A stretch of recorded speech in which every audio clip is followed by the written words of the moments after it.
Donc bonjour à tous, on se retrouve pour un petit exercice de combinatoire pour le groupe A ou B. Et l'énoncé c'est le suivant. Donc il y a un pâtissier qui confectionne au moins une pâtisserie par jour. Et on sait que sur une période de 30 jours, il a confectionné exactement 45 pâtisseries.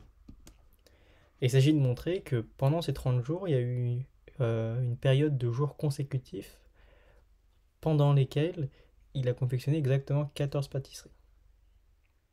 Donc je vous conseille de chercher 5 à 10 minutes. Et si vous ne trouvez pas, je vais donner une indication.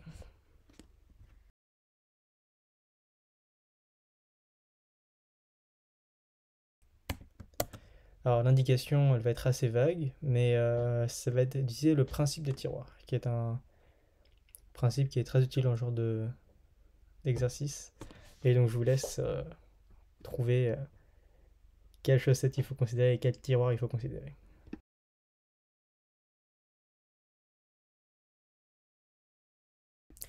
Donc, je vais présenter ma solution. Alors on va me donner quelques notations pour y voir plus clair et on va réécrire ce qu'on veut en fait. On va noter pays, le nombre de pâtisseries confectionnées au total à la fin du 10e jour, c'est-à-dire en comptant les jours d'avant. Donc s'il fait une pâtisserie le premier jour, alors P1 c'est 1, et s'il fait deux pâtisseries le deuxième jour, alors P2 c'est 1 plus 2 c'est 3.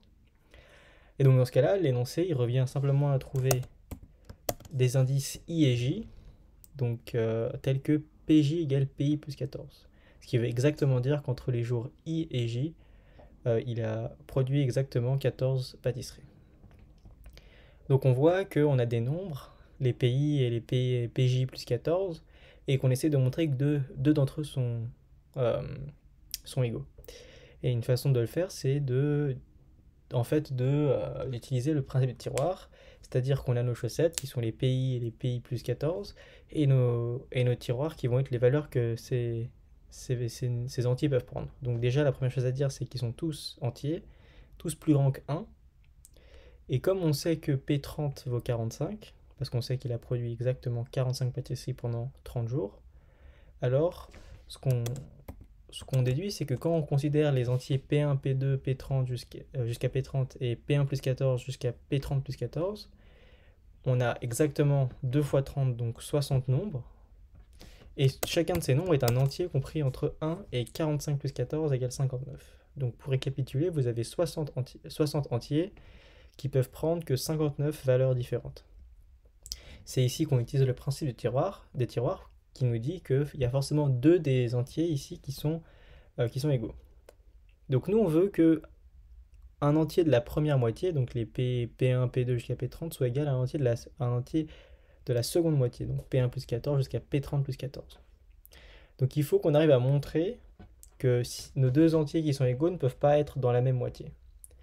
Donc là, on va utiliser l'hypothèse comme quoi le pâtissier fait au moins une pâtisserie par jour pour dire que en fait P1 est strictement inférieur à P2 parce qu'il a au moins produit une pâtisserie pendant le deuxième jour, etc. jusqu'à P30. Et en particulier, tous les éléments de la première moitié sont 2 à 2 distincts. Bien sûr, c'est la même chose pour P1 plus 14, P2 plus 14. Et donc en fait, nos deux entiers qui sont égaux, ils ne peuvent pas être dans la même moitié.